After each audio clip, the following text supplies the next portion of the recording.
Assalamualaikum, Mbak. Halo. Suara saya kedengeran ya?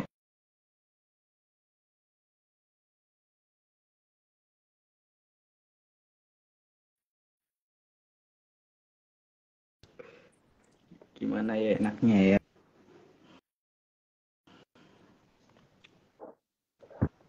Oke deh.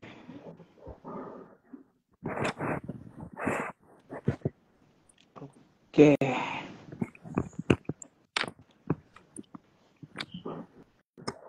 Udah bisa kita mulai, Bang?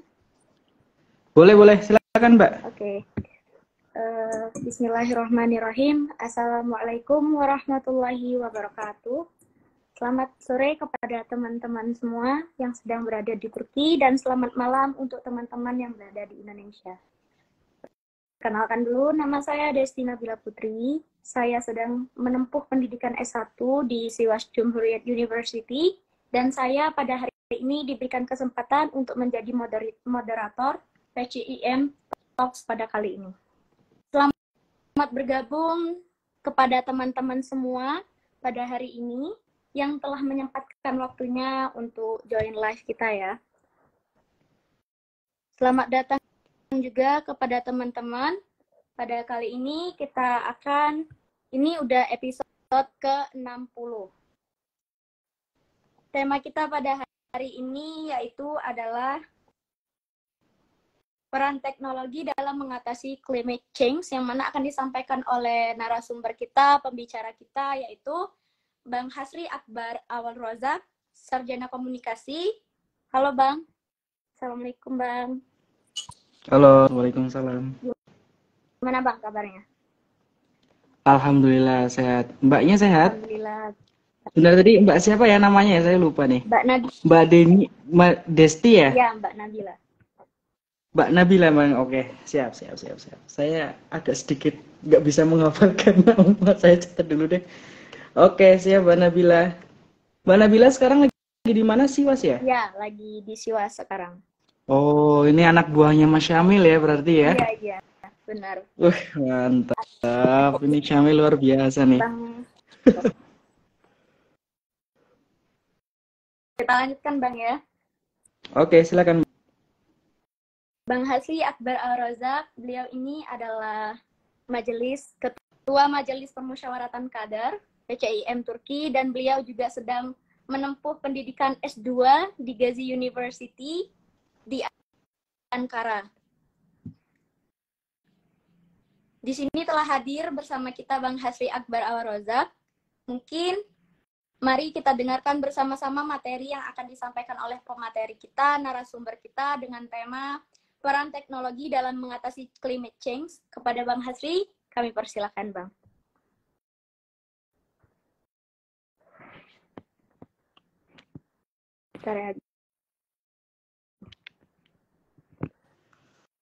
Oke, Assalamualaikum warahmatullahi wabarakatuh. Waalaikumsalam. Selamat sore teman. Sore juga hari ini. Alhamdulillahirabbil alamin. Wabihi nasta'in ala umuri dunya waddin. Shalatu wassalamu ala asyrafil anbiya'i wal mursalin. Wa ala alihi washabihi ajma'in, amma ba'du. Puji syukur kehadirat Allah Subhanahu wa taala yang telah melimpahkan kita rahmat, nikmat, tempat sehingga kita dapat melanjutkan kegiatan ya PCIM Talks pada hari ini. Selawat serta salam semoga Allah curah limpahkan kepada junjungan kita Nabi Muhammad SAW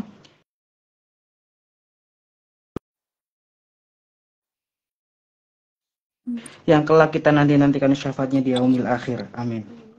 Baik, kita lanjutkan untuk kegiatan Talks pada hari ini. Sedikit direvisi ya. Sebenarnya saya itu bukan komunikasi Mbak, tapi komputer. Komputer apa nggak masalah. Seperti yang tadi sudah disampaikan oleh Mbak Nabila, bahwasanya kita ya teman-teman juga ya, sambil buka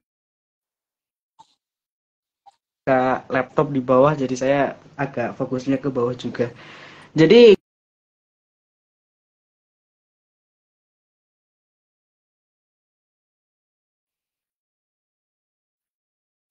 akan kita bahas. Yang pertama itu apa itu perubahan iklim ya, atau biasa disebut dengan climate change.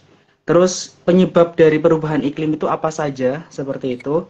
Dan masalah terbesar nih dari perubahan iklim, lalu teknologi yang sudah diterapkan ya teman-teman ya di apa namanya untuk mendeteksi perubahan iklim itu sendiri, dan kesimpulannya itu seperti apa. Nah, seperti itu ya teman-teman ya.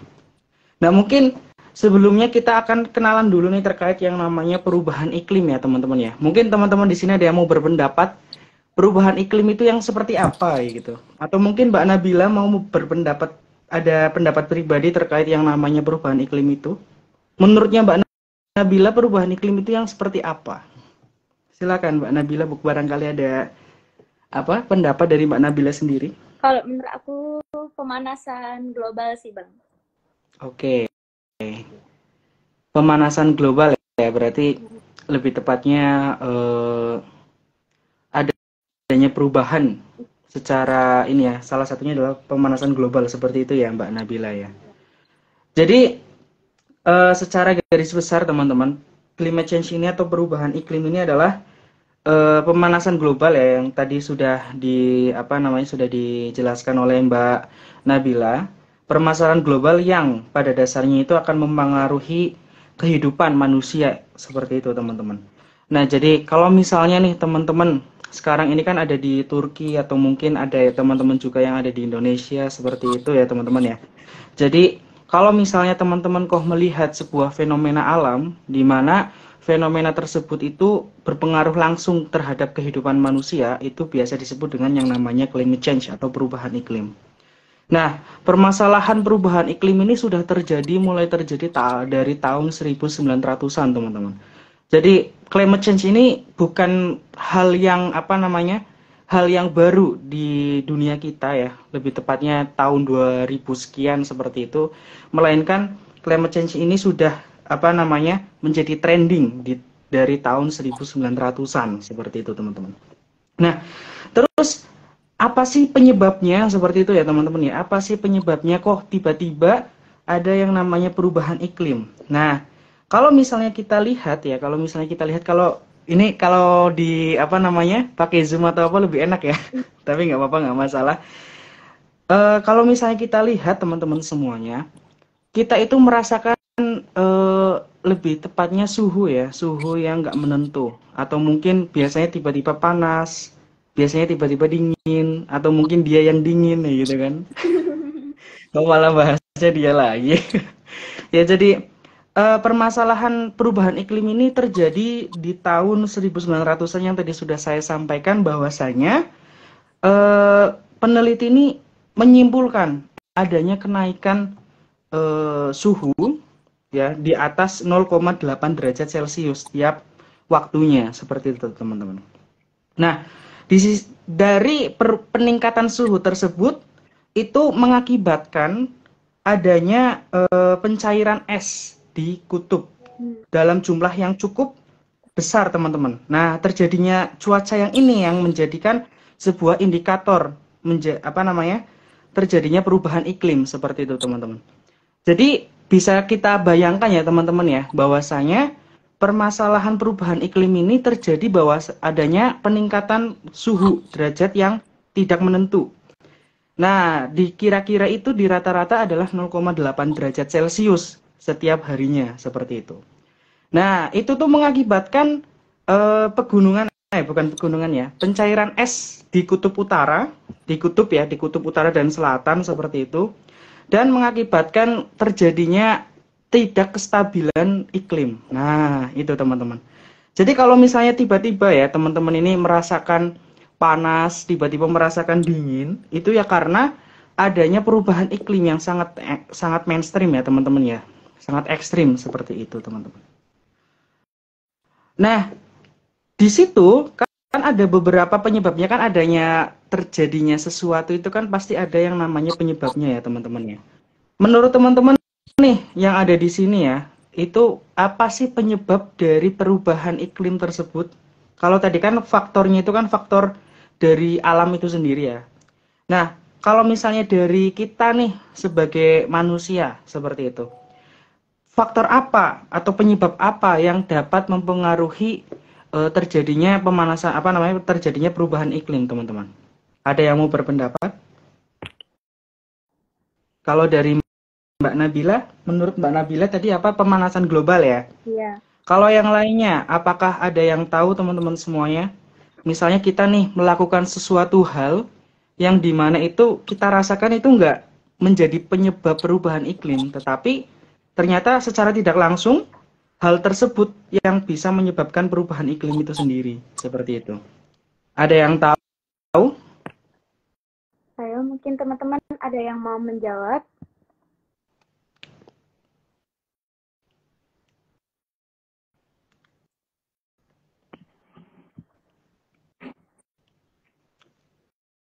Oke, mungkin masih pada malu-malu ya. Masih pada gabung, nggak apa-apa, nggak masalah. Oke, saya lanjutkan ya teman-teman ya.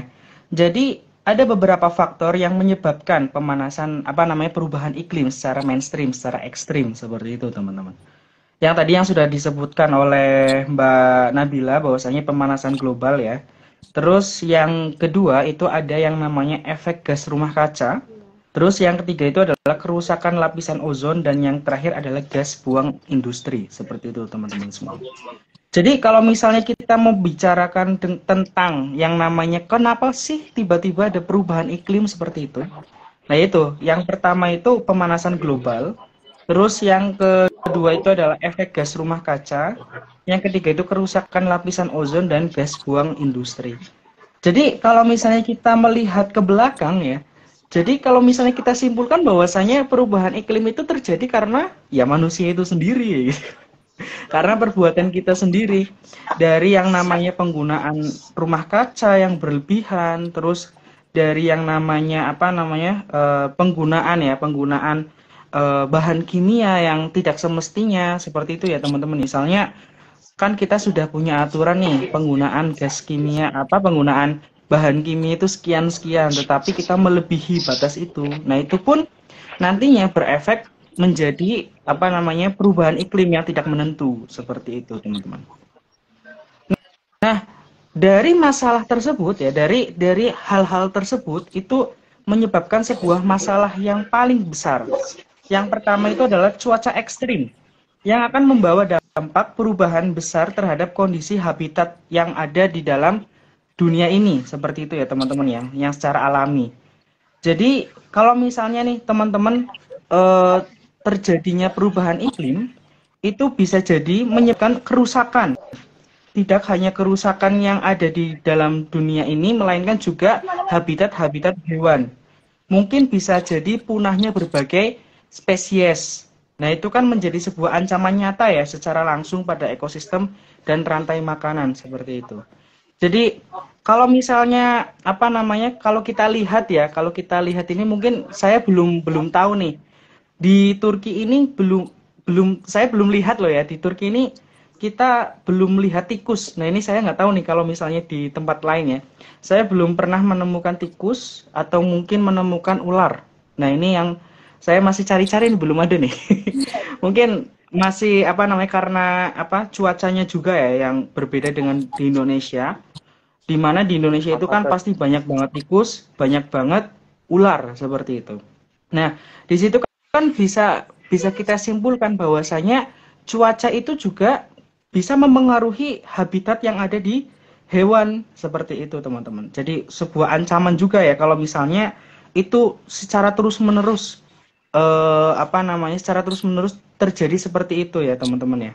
Nah, selanjutnya yang kedua adalah kondisi hutan. Berarti yang tadi adalah ini ya terancamnya berbagai spesies hewan. Terus yang kedua itu adalah kondisi hutan, teman-teman. Ancaman akan perubahan iklim mengarahkan pada permasalahan kualitas dan kuantitas hutan serta meningkatkan gas rumah kaca akibat deforestasinya. Jadi di sini disimpulkan bahwasanya kalau misalnya nih kita sudah di di tingkat perubahan iklim yang sangat mainstream, itu bisa jadi kerusakan lingkungan, terutama di hutan seperti itu. Karena hutan kan adalah sebagai jantungnya bumi seperti itu ya teman-teman ya. Karena semua itu ada di dalam hutan seperti itu. Jadi begitu teman-teman, masalah terbesar yang ditimbulkan dari yang namanya perubahan iklim itu ada dua ya. Yang paling besar adalah yang pertama punahnya berbagai spesies dan yang kedua adalah kerusakan hutan. Jadi kalau kita lihat nih ya, kayaknya biasa-biasa aja gitu ya. Terus apa namanya di hutan sana pun kita nggak apa namanya acuh tak acuh lah. Yang penting kita di sini tuh lebih nyaman gitu. Padahal di sisi lain di hutan-hutan itu apa namanya adanya kerusakan yang tidak bisa kita lihat tetapi bisa dirasakan secara langsung. Seperti itu. Lalu selanjutnya itu masalah yang terbesar ada dua, ada tambahan lagi ternyata teman-teman. Yang pertama itu adalah kemarau. Nah, jadi kalau misalnya kita terus-terusan perubahan iklim yang tidak menentu seperti itu ya teman-teman ya. Terutama cuaca panas misal seperti itu dapat mengakibatkan yang namanya kemarau.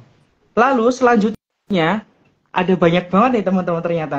Selanjutnya juga menjadi penyebaran wabah teman-teman, wabah penyakit seperti malaria, kolera maupun demam berdarah ya teman-teman ya. Itu dapat meningkat karena terjadinya cuaca yang panas dan lembab seperti itu. Jadi kan kalau misalnya nyamuk itu kan suka banget ya di apa namanya lingkungan yang lembab ya seperti itu ya teman-teman ya.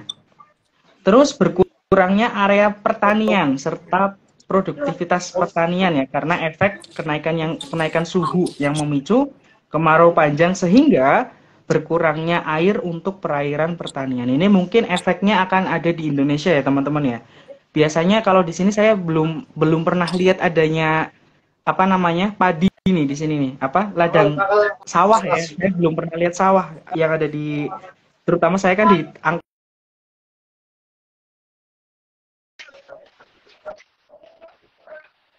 gitu. Jadi kalau misalnya kita melihat di Indonesia, efek dari yang namanya apa climate change ini nantinya dia akan menjadi berkurangnya produktivitas petani. Kita lapar sih nggak makan ya. Ya kan gitu. Itu jadi masalah terbesar.